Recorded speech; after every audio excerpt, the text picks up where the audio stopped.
Tapi Rasul kebiasaannya makan bismillahirrahmanirrahim setiap suapan. Nah, jadi minum begitu.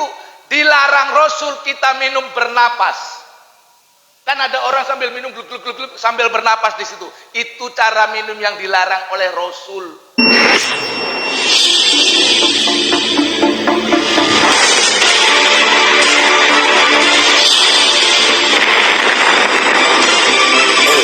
TV rahmatan lil alamin. Sama tokoh-tokoh masyarakat teristimewa Badan Kemakmuran Masjid At-Taqwa Pangkalan Berandan, ananda-ananda kami, remaja masjid, ibunda-ibunda kami yang berhadir, semua kita pada malam hari ini lengkap saya lihat. Jarang kita melihat bahwa peringatan Maulid ataupun peringatan Isra Mi'raj itu dihadiri secara lengkap seperti ini. Lengkap saya lihat, bapak-bapaknya seimbang dengan jumlah ibu-ibunya, jumlah remajanya dengan remajinya juga begitu, ditambah dengan anak-anak kita. Kalau kami orang Mandailing, makanan istimewa atau sayur istimewa itu sama kami daun ubi tumbuh. Betul Pak ya?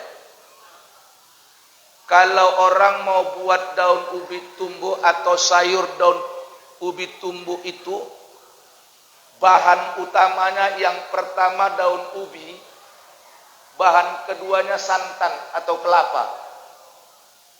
Jadi gulai daun ubi tumbuh yang enak itu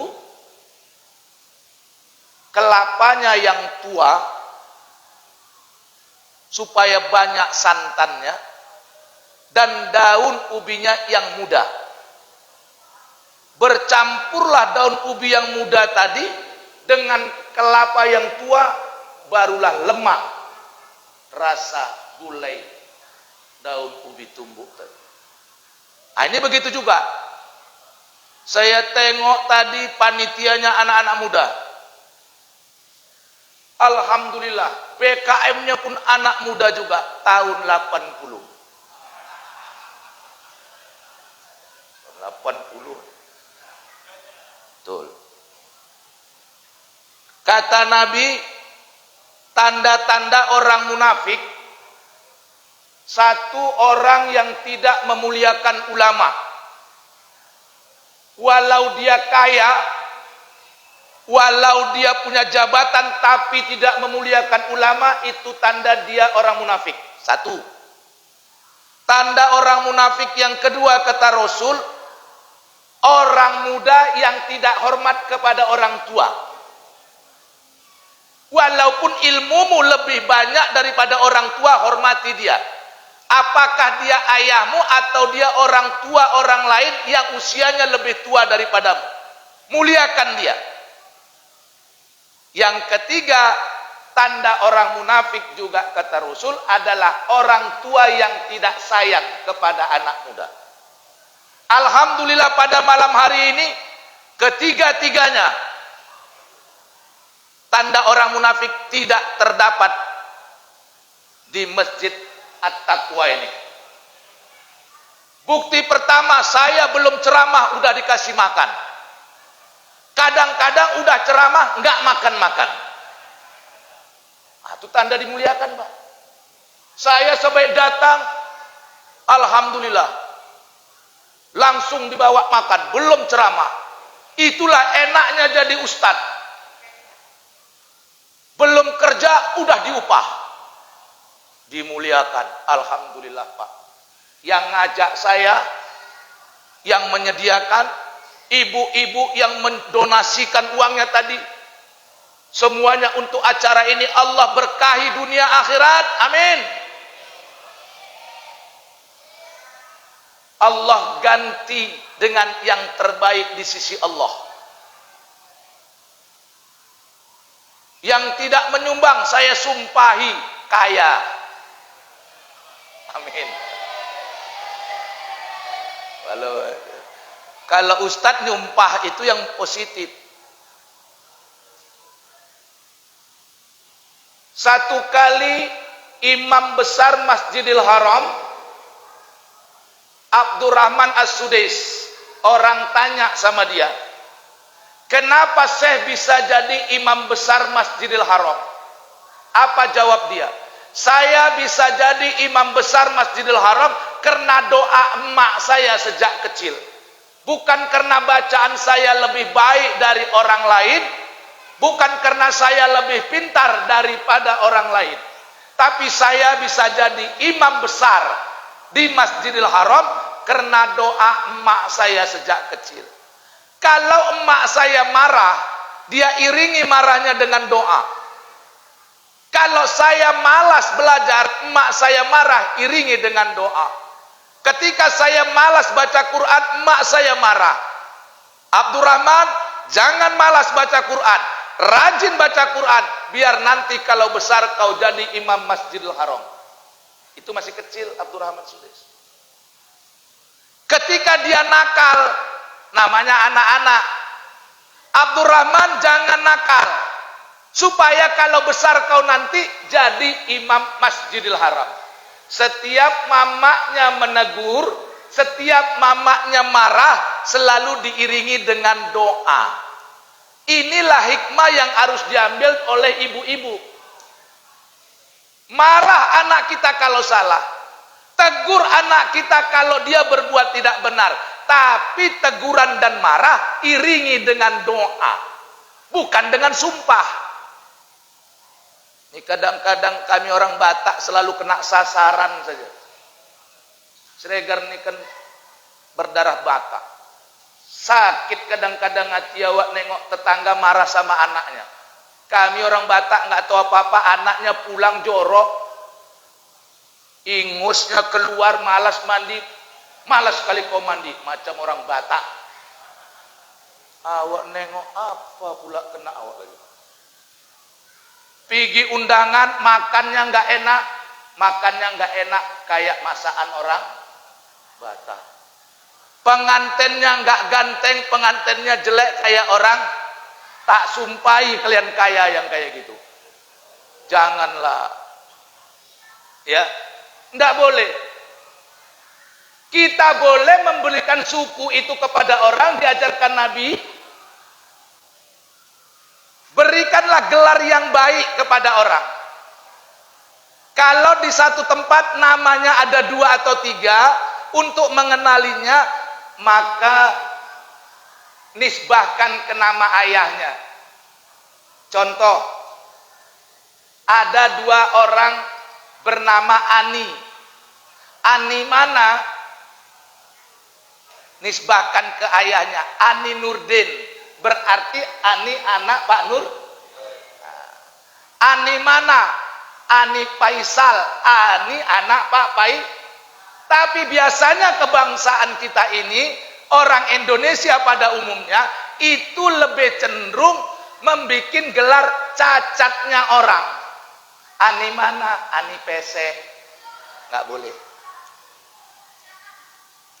Ani mana? Ani tongge. Nggak boleh. Nisbahkan ke nama ayahnya. Seandainya nama ayahnya sama, baru nisbahkan ke nama sukunya. Ani Nurdin mana? 2 Ani Nurdin. Ani Nurdin Aceh. Ani Nurdin mana? Ani Nurdin Padang. Ani Nurdin mana?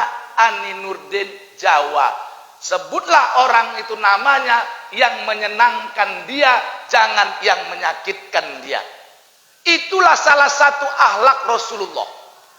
Tadi dibacakan surat Al-Ahzab ayat 21. Laqad kana lakum fi Rasulillahi uswatun hasanah liman kana yarjullaha wal yaumal akhir wa dzakarallaha katsira.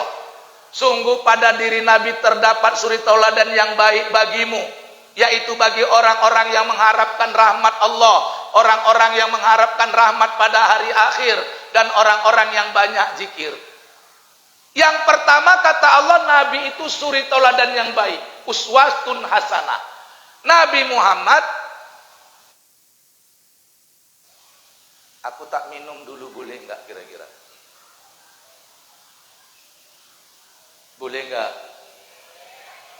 Boleh. Nah, biar tak kasih contoh minumnya cara Rasul. Kita maulid harus mencontoh Rasul semuanya. Cara minum contoh Rasul, cara makan, cara tidur, cara jalan, cara bicara, cara beribadah, cara bermuamalah kita contoh Rasul. Cara minum yang paling kecil. Rasul menyuruh kita orang yang beriman minum dan makan dengan tangan kanan. Cuman setan yang makan dan minum dengan tangan kiri. Nah, itu. Jadi orang yang beriman makan dan minum dengan tangan kanan. Tangan kanan. Orang yang beriman kata Rasul makan dan minum duduk atau minimal jongkok, jangan berdiri. Kecuali yang diminum air jam-jam. Minum air apa saja sunahnya duduk, kecuali minum air jam-jam. Jangan tanya sekarang. Biasanya orang nanya, kenapa Ustadz? Jangan tanya sekarang, saya nggak akan jawab. Kenapa? Guru saya pesan, Mal, kalau kau ceramah, jangan kau selesaikan, kau habiskan satu kali ceramah, nanti kau nggak dipanggil lagi. Jadi nggak usah tanya dulu itu kenapa. Yang penting hadisnya begitu. Kecuali minum air jam. Jadi kalau bapak ibu berangkat haji, berangkat umroh, monggo. Pas minum air jam-jam silakan berdiri. Ya.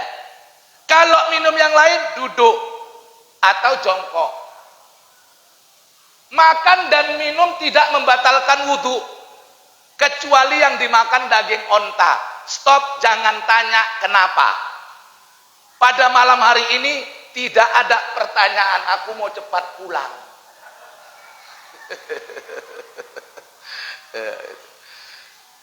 Jangan tanya. Nah, oke, minum kita lanjutkan sunnah Rasul. Tangan kanan. Ngerti aja. Bismillahirrahmanirrahim. Minum ala Rasul itu disedot atau diteguk dengan jumlah tegukan ganjil. Jangan bernapas di wadahnya. Jadi contoh minum tadi bismillahirrahmanirrahim. Lepas. Bismillahirrahmanirrahim. Lepas. Bismillahirrahmanirrahim. Lepas. Demikian juga dengan makan. Rasul setiap suapan bismillah. Kita kan biasanya pertama saja, tapi Rasul kebiasaannya makan bismillahirrahmanirrahim setiap suapan. Nah, jadi minum begitu. Dilarang Rasul kita minum bernapas. Kan ada orang sambil minum gluk gluk gluk gluk sambil bernapas di situ. Itu cara minum yang dilarang oleh Rasul. Kenapa Ustadz? Jangan tanya dulu. Kalau mau tanya panggil lagi tahun depan. Jangan tanya. Jadi tak kunci dulu ini. Nah, tak kunci. Dah. Kalau bapak makan, bapak minum, ibu juga begitu. Kebetulan makannya pakai tangan sunnahnya, Pak. Nah, jadi saya langsung ke adab-adabnya. Pakai tangan. Sunnah Rasul makan itu 3 jari. Cuman kita ini repot kalau 3 jari. Karena makanan kita dengan makanan Rasul Rasul makannya roti gandum. Enak, 3 jari bisa dicocol. Kalau kita nasi. Tapi tetap ambil sunnahnya. Kita makan cukup 3 jari yang pertama. Suapan pertama, ambil sunnahnya. Suapan pertama, bismillahirrahmanirrahim. Allahumma barik lana fima razaqtana wa qina aja. Cukup 1 kali suapan 3 jari. Untuk suapan berikutnya boleh 5 jari, tapi dengan memperkecil jarak jari. Jangan kayak beko. Ada yang makan begitu, tidak boleh. Tertib makan. Habis belum selesai makan, aus.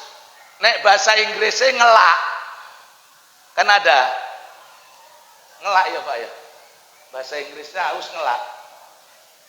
Bahasa Jawa Ustadz, orang Jawa yang di Inggris. Tangan kita kan habis makan ada kuahnya. Megang gelas. Kalau kita pegang gini, gelasnya kotor, maka boleh pakai tangan kiri. Tapi tetap disanggah dengan tangan kanan. Ini sunah-sunah Rasul ini. Cara minum. Kalian itu beruntung kita punya Nabi Muhammad. Udah dicontohkan semuanya. Tapi memang nggak bisa dari seluruhnya itu bisa kita contoh. Bisa nyontoh Nabi 70% sudah top. Hebat. Semua nggak bisa. Kalau ada orang, semua kita harus mencontoh Nabi. Itu idealnya, cita-citanya. Tapi kenyataannya nggak bisa semua. Betul nggak? Contoh. Orang sekarang ada kadang-kadang semua harus kayak Nabi. Betul? Betul. Tak tanya, kau udah nikah? Udah. Istrimu janda apa gadis? Gadis. Udah nggak cocok kau dengan Nabi. Nabi kawin dengan Khadijah nah, udah. Betul nggak? Jadi kalian anak dengan Nabi, carilah janda.